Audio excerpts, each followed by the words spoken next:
Ibrani 12 ayat 15 ada kalimat yang katanya sama dengan kalimat yang tadi.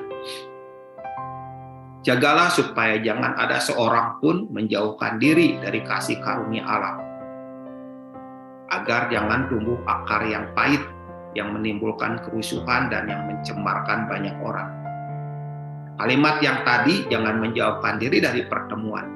Sekarang kalimat yang di dalam Ibrani 12 ayat 15 ini mengatakan jangan ada seorang pun yang menjauhkan diri.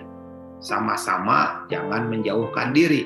Yang tadi jangan menjauhkan diri dari komunitas, sekarang jangan menjauhkan diri dari kasih karunia. Nah, kita melihat dari ayat ini, apa dampaknya dari orang yang menjauhkan diri dari kasih karunia? Yaitu tumbuhnya akar pahit. Itu cirinya. Akar pahit itu dimulai dari kekecewaan. Nggak sanggup melihat Tuhan bergerak, nggak sanggup melihat kasih karunia Tuhan, nggak sanggup melihat kebaikan Tuhan. Yang dia lihat adalah kesalahan pemimpinnya, kesalahan teman-temannya, nggak suka dengan si A, nggak suka dengan si B, dan itu dibiarkan, maka tumbuh akar yang pahit. Kalau kita menjaga diri, tidak menjauhkan diri dari kasih karunia, pasti dalam hati kita nggak tumbuh akar pahit. Tapi kalau kita nggak menjaga diri, maka lihat, akan tumbuh akar yang pahit. Dan akar pahit itu terus bergerak, karena itu benih kecil, tapi punya kehidupan di dalamnya. Tumbuh, dan itu akan membesar, akan bertunas, itu akan berakar. Dan akhirnya, lihat cirinya, menimbulkan kerusuhan. Kerusuhan ini artinya apa?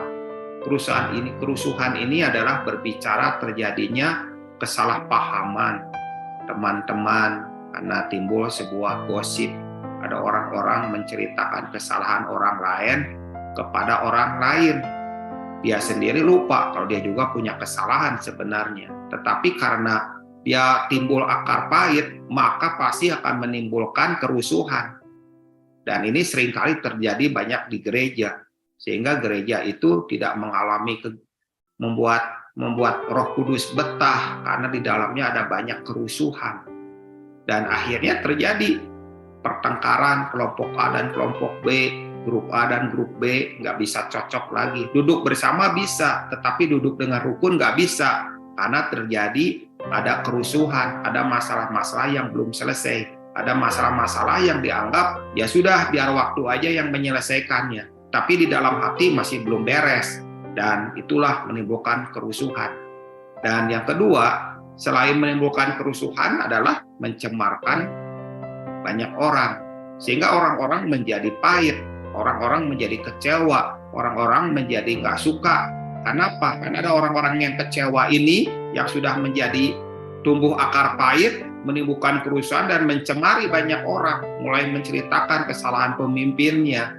Padahal pemimpinnya adalah orang yang sungguh-sungguh, orang yang tidak macam-macam, pemimpinnya orang yang tulus, pemimpinnya orang yang punya integritas, tidak bermasalah dalam masalah keuangan, tidak masalah dengan masalah moral.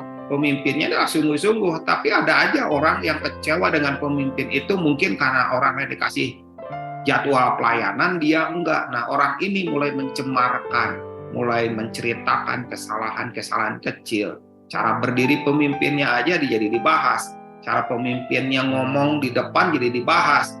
Cara dia minum, misalnya pemimpinnya lagi minum di mimbar aja dalam hati dibahas. Tapi masih tetap dalam hati, nggak cerita. Tapi lambat atau cepat dia akan berbicara kepada temannya. Tuh lihat ngomongnya kayak gitu. Tuh lihat cara berbicaranya, kayaknya orangnya sombong ya. Kayaknya pemimpin ini ada banyak yang belum dibereskan dalam hatinya. Lihat tuh orangnya galak, tuh orangnya tegas, orangnya nggak punya perasaan. Nah yang gini-gini menjadi masalah. Dulu nggak ada masalah. Kenapa? Karena orang-orang ini adalah orang-orang yang mungkin badannya di dalam gereja, tapi dalam dirinya sudah menjauhkan diri dari kasih karunia Allah.